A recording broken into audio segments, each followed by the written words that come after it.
سلطان محمود غزنوی رحمۃ اللہ علیہ بڑے بادشاہ گزرے ہیں اور مجاہد بادشاہ۔ اپنے دور حکومت کا بہت بڑا وقت گھوڑے کی پیٹھ پہ گزارا۔ ہندوستان پر کتنے حملے کیے تھے؟ 17، اور آخری حملے میں سومنات پر حملہ کیا تھا، جس کو فتح کیا تھا۔ ہندوؤں نے آفریں کرائی تھی، اتنا پیسہ لے لو، یہ کر لو، وہ کر لو۔ کہا نہیں، میں بت فروش نہیں، بت شکن ہوں۔ بتوں کو جب توڑا تو جتنی آفریں ہوئی تھی اس سے زیادہ اللہ نے ویسے دے دیا۔ یہ سومنات فتح کر کے واپس جا رہے تھے، تو رہبری کے طور پر جو چند لوگ سامنے لیے مقامی لوگ تھے، لیکن وہ ہندو تھے۔ وہ ہندو ان کو جان بوجھ کر غلط راستے میں لے گئے اور ریگستان کے اندر لے گئے۔ اب اندر چلتے چلے گئے، راستہ کوئی نہیں، اب پانی ختم ہو گیا، فوج پریشان۔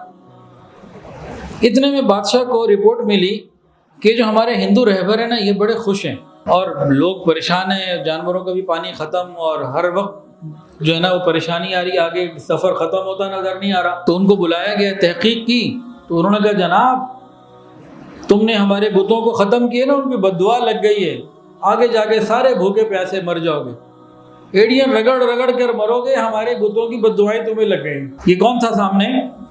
سلطان محمود غزنوی، یہ مجاہد تھا، دیکھو عام آدمی تو تھا نہیں۔ انہوں نے کہا کیا بات کرتے ہو، ہمارا رب بڑا رحم کرنے والا، بڑی قدرت والا، بڑا مہربان ہے۔ اسی وقت وہیں اس نے 2 رکعت صلاۃ الحاجت پڑھی اور اللہ سے مانگا، خوب مانگا۔ ابھی یہ وقت کا بادشاہ سلطان محمود غزنوی مصلی پہ ہے، دعا مانگ چکا ہے، 2 مرغابیاں اس کے اوپر سے گزری، سر کے اوپر سے 2 مرغابیاں۔ یہ کھڑا ہوا، فوری طور پر گھڑ سواروں کے 2 دستے منگوائے۔ ایک کو کہا تم ادھر جاؤ جہاں سے یہ آئی ہیں، دوسرے کہا ان کے پیچھے پیچھے جاؤ، مرغابیوں کے ریگستان میں کیا کہوں، جاؤ۔ خیر جب دونوں دستے گئے تو پتہ لگا کہ قریب ہی ایک دریا بہہ رہا ہے، جس کا ان ہندوؤں کو بھی علم نہیں تھا، دریائے گھاگرا، جو اب بند ہو چکا ہے، ڈیڈ ریور ہے۔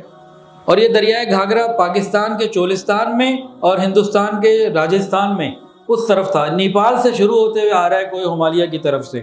تو فوری طور پہ سارے دستے وہاں گئے اور سب نے جناب خوب پانی پیا، انسانوں نے بھی پیا، جانوروں نے پیا، اپنے پاس جتنی اسٹوریج تھی وہ بھی رکھ لی۔